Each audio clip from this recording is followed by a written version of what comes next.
In My Hero Academia, we have a huge problem that we're faced with right at the start.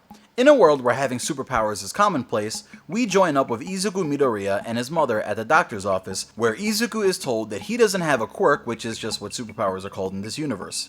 This is pretty heartbreaking to us because we're shown that this kid Deku is absolutely in love with the hero culture, and he wants to be a hero like All Might, the #1 hero. Knowing that he probably can't become a hero without any powers, he's broken inside. But should he be? Today we're here to talk about a theory that's oddly pretty underrepresented on YouTube. I did some searching and I didn't really see anyone else covering it or doing it justice, so I want to introduce it to you if it's your first time hearing it, and reintroduce it to you if you're familiar with it to some degree. What are we talking about? Well, think about this. When we've seen All For One, we've always seen him in some dark room with a mysterious figure in the background. This mysterious figure is later revealed to be All For One's caretaker, and he's in charge of getting All For One back to a reasonable amount of health that would allow him to operate in a normal fashion. Well, has anything ever weirded you out about this doctor that's in the background of All For One's room? Have you ever wondered if you've seen him before? That's right, I and a bunch of others online think that the doctor that heals All For One and the doctor that tells Deku that he doesn't have a quirk at the beginning of the story are one and the same. Is there any evidence to support this though? Let's talk about it. So the first thing that we need to get out of the way is the most basic thing. Deku's doctor and All For One's doctor share very similar appearances. Their eyes are covered, and both have that big furry mustache. Even in the shadowy scenes that we see the doctor in, we can pretty much tell that the doctor's mustache hair isn't some primary color like red or blue or something weird, so it's safe to assume that the mustache is either white, gray, or blondish, which matches the mustache of Deku's doctor. No matter how you put it, this is either a clone, a twin, or this is the same doctor that we saw earlier in the series. So, assuming that this is the same doctor for the sake of this theory, what could he be doing? I mean, in our world, doctors get paid pretty well for their time in service. Most don't need to have a second job for a criminal overlord, and even if they needed that job, most people wouldn't have the connections to get it. So what's going on here? When I was brainstorming this video with a few other YouTubers like Papa Berto, Kabuki, and PS360, by the way, check out all those guys because their content is super dope, we thought about what sort of connection this doctor would have to the criminal underground to end up where he apparently ends up later in the series. It was at that point that we realized that the doctor either A, had to be brainwashed or somehow otherwise forced to helping All For One, or B, he's doing it willingly and he's super cruel. We'll talk about why we think he's probably super cruel later on in the video, but I'm pretty crossed on which of these that I want to believe. On one hand, we have the theory that he's being controlled. Now, it's easy to just say, oh, he's being mind controlled or something, and walk away and just assume that that's the answer, but I like to think harder than that, and I honestly don't want to think that Horikoshi would let it be something so simple. After all, I think Horikoshi's super happy to be in the excellent position that he's in with My Hero Academia, and I think that he feels the pressure that comes with that, so when push comes to shove, I don't find myself ever questioning Horikoshi's ability to set things up or his ability to subvert our expectations. I'm saying that to say that I don't think that Horikoshi would present us with this situation and have it become something as simple as mind control. The counter argument to that is that Horikoshi actually does like to pay homage to different things that happen in various comic books or notable manga series, and mind control subplots are a pretty big thing in older comics. I want to present a common alternative to the thought that he's mind controlled though, and in fact, I want to go as far as saying that even if he's being controlled to some degree, he's still completely aware of and in control of his actions. How's that? Well, what if All For One took someone that the doctor values? What if he took someone that the doctor loved, such as a loved one like a son or an elderly wife? Is there any character that we know of in the story that's tied to the doctor? I mean, we only see him in one quick scene, so how could we know about his relationships with anyone else? I guess this is where we pack things up. I dug, and there's nowhere in the manga that gives any hints to the doctor's family members, or even if he has any that All For One could take hostage. But wait. There's no proof of such a person having a link with the doctor in the manga or anime, but there is in the My Hero Academia Volume 7 extras. You see, it's in this extra informational part of the volume where we find out about something absolutely crazy. Think back to earlier in the story. We see Deku hanging around Bakugo and some of his friends. Bakugo's friends are shown a few times, and we see one with long fingers and another one with wings. Now, think back to the very end of the Stain arc when our heroes are leading the hero killer to the authorities. A Nomu swoops in and grabs Deku.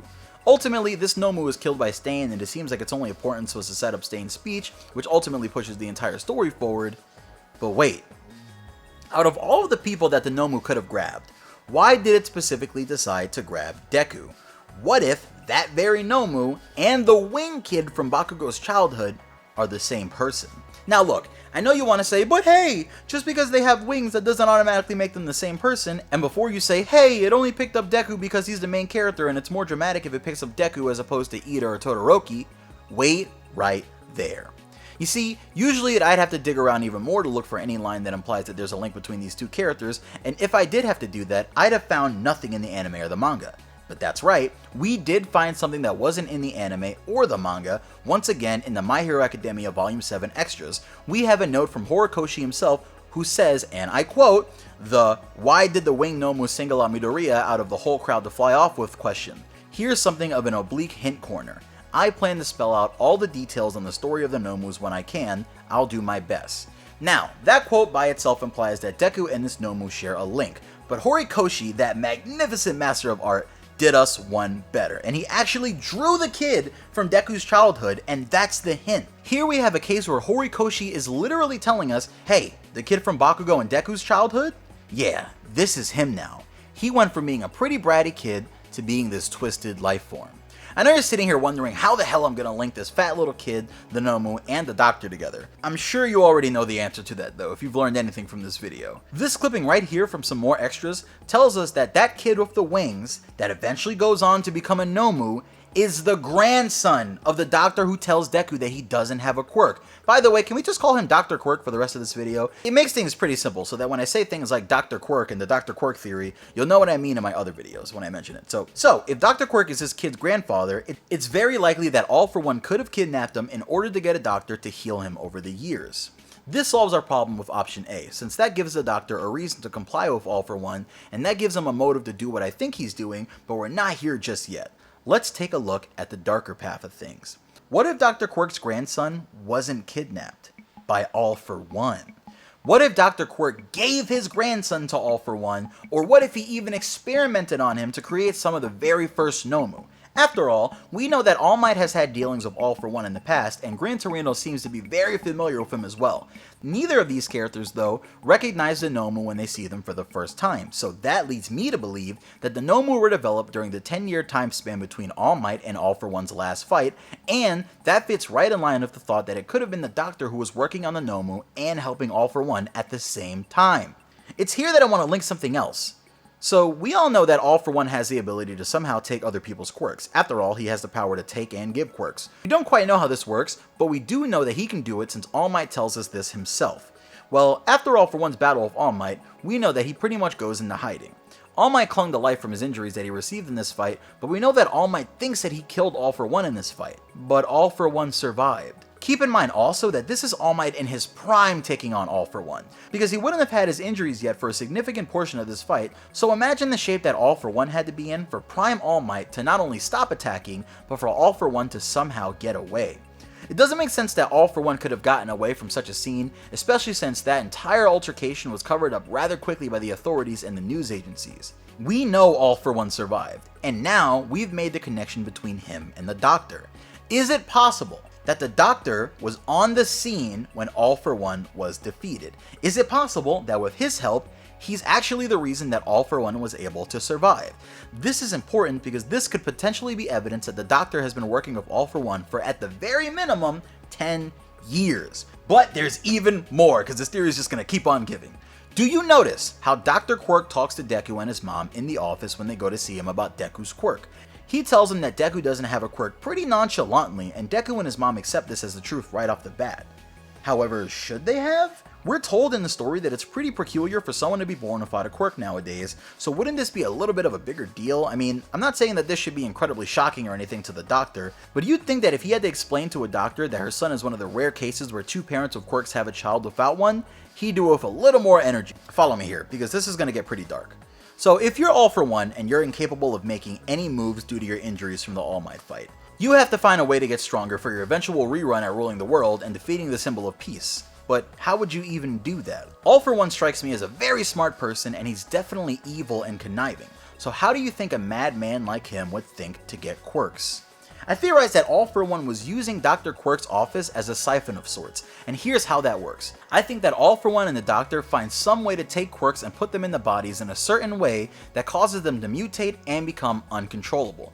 All for One is also in need of various healing quirks and abilities that'll help him take on All Might or his successor one day, so All for One makes sure that his doctor sets up hundreds or even thousands of unsuspecting quirk users. After all, it's sort of the perfect cover. Dr. Quirk and All for One could easily bring in kids who are trying to figure out if they have quirks, steal the quirks, put a fake x-ray of a foot on the wall, and then they could tell the parents that their kids don't have any quirks. This lie would be hard to uncover because by then the quirks would already be gone, safe inside of All for One or some other way of gathering and holding quirks that we don't know about just yet. Think about it. If a doctor tells you that you don't have a quirk and you never feel one develop, would you second guess the doctor? No! And that's the dark genius here. At the end of the day, this theory has a lot going on for it, and it's definitely one of the more plausible ones that are out there. We have visual hints, hints from the author himself, and there are just too many things that fit together in just the right way for this theory to not be credible to some degree. Obviously, with any theory, these are meant for fun, and you should wait for the author to actually build upon or confirm some theories before you take them as fact, but this theory makes too much sense to not have something behind it. What do you guys think about it? Do you think that the two doctors are the same person? And if so, do you think it's option A or option B? Let me know in the comment section below because I absolutely love talking about theories with you guys, which is a big part of why I started to do a couple theory videos here and there. If you guys really enjoy these, I'll keep bringing them up. Shout out to the users of the subreddit and the Tumblr and everywhere that piece together parts of this theory. Hopefully the things that I brought up in this video can push the theory forward a little bit and inspire someone else to make another video with even more information that they've found. If you guys found this theory fun or interesting, smash that like button and hit that subscribe button to join this cool little community that we've got going on here. If you want to be notified when my videos drop, click the bell icon to join the League of Notifications. I don't upload tons of videos at a time, so I promise not to flood your sub box, and all in all, I do enjoy this theory, but I've got to get into those comments. So I'll be going, guys. This is Pineapple, signing out. Peace.